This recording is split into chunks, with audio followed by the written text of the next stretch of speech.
Thank you. Welcome. Thank you, Kristen. Thank you. Thank you. This title, The World is Riskiest for a Girl. Why would that be in 2019? And if the founder of Save the Children was standing here, I think she would ask me that. Her name is Eglantine Jebb. She founded the organization 100 years ago. She was a feminist. We celebrated the founding of Save the Children about 2 weeks ago on the day she got arrested. So she would definitely ask me why today, still, the world is riskiest for a girl. And it actually is. Every 2 seconds, a girl is forced into early marriage. There are 16 million girls that are not in school, and there'll be 5 million girls that actually give birth under the age of 16 today. And that's particularly horrifying for the mother of a 17-year-old daughter. But that's what the world looks like for girls. Ending child marriage is just one of the issues that Save the Children works on around the world. And right now, there are far too many girls who are getting married under the age of 18, even though you have laws around the world against that. The most dangerous place, actually, for a girl today is in countries of conflict. And that's why Save the Children has launched something called Stop the War on Children. And I was in Yemen just a few weeks ago to visit our programs, a few months ago, to visit our programs there. And I met a young woman, Nasima. She was 17. She had a 2-year-old daughter. She was pregnant.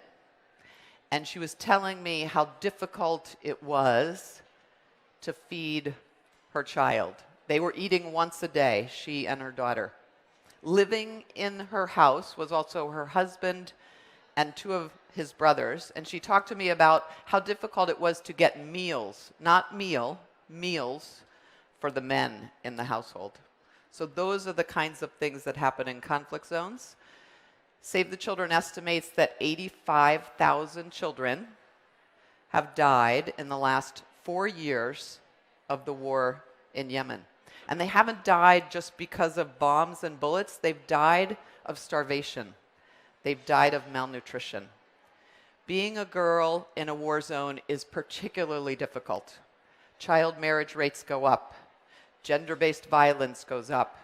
School attendance goes way down. Girls are twice as likely in a conflict zone to be out of school as boys are. So this is one of the most critical things that we have to change to change the way risk happens for girls. And this has to happen from the very beginning. If we look at the most dangerous day for women and children, it's actually the day that they're born. So the day of birth is when you have half the maternal deaths in the world and you have half the newborn deaths in the world. So starting early is really, really, really important for children, and making sure that it isn't a riskier place for girls. Save the Children is launching this global roadmap about how to make sure that children survive even in these riskiest situations, and that girls and women have what they need. But this is just one of a few things that has to happen. We're here at Women Deliver to talk about the power of we. That's why we all gathered here. That's why we all are spending all this time together. So I would ask you to join us in changing this idea that the world is riskiest for girls. Think about what you and your organizations can do to change that. This global roadmap is one thing that Save the Children's doing, but there are so many things that every one of us can do. And I would like to be able to tell my founder 100 years later that yes, we actually have made this a less risky place for girls. So thank you very much for everything that you're doing for girls, and thank you for being here. Thank you, Carolyn, and don't walk away. Come back with me for a second. Okay, I'll come back. Let's stop the war on children together, shall we? And I encourage you all to go by the stand of Save the Children and sign the petition. You can all Absolutely. sign the petition to stop the war on children. So I encourage you to do that. But Carolyn, would you say that Save the Children now is increasing its emphasis on gender equality in its work, and that you see more clearly how we need to have different approaches to how we work with girls and boys? Yes, definitely. When we look at the goals that we have for children, and we want to end preventable deaths of children under 5, we want to get every child into basic high-quality education and protect kids from harm. And to do that, we actually have to reach the kids that are farthest behind, the children that are most left out. And sadly, in a lot of countries where we work, that's about girls. Yeah. So girls have less opportunity to go to school, girls get less food, they die more likely to die of malnutrition, they don't get to go to secondary school, they aren't protected from harm, and you heard about the issues in conflict, and girls really are at great risk in conflict situations. So for Save the Children, it's not only the right thing to do, it's not only the right thing that girls should have every opportunity as boys, but we will never get to the goals that we have for 2030 unless we even that playing field for girls and boys. Right, because it's so easy to think of children just as children, just lump them together, right? That's right. Yeah. That's right. And in a lot of countries where we work, one of the things we're pushing for is actually being able to get the data and the differences between girls and boys. And amazingly, in many places, we don't measure that difference. So we're starting to now see how we can measure the survival rates, the education rates, what happens during conflict with gender-based violence and early marriage.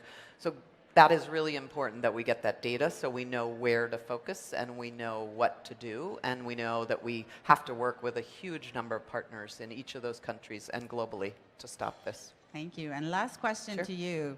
The question we ask everyone here at Women Deliver, that we should ask each other: how will you use your power for good, Carolyn?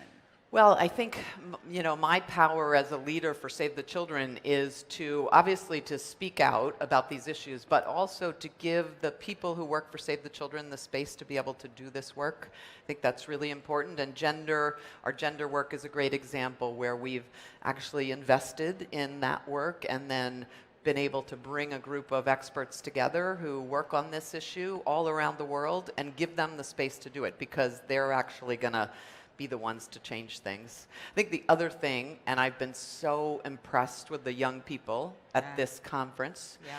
So we do a lot of work around the world with young women and getting them to be the ones that speak about these issues. And we did a panel on child marriage last night. And, I don't really need to say anything. I just need to make sure that they get a platform. And be there and listen. And right? listen. Yeah. That's right. And take their direction. Thank you again. A Yep. big round of Thank you, applause Kristen. for Carolyn from Save the Children. Thank you. Stop the war on children.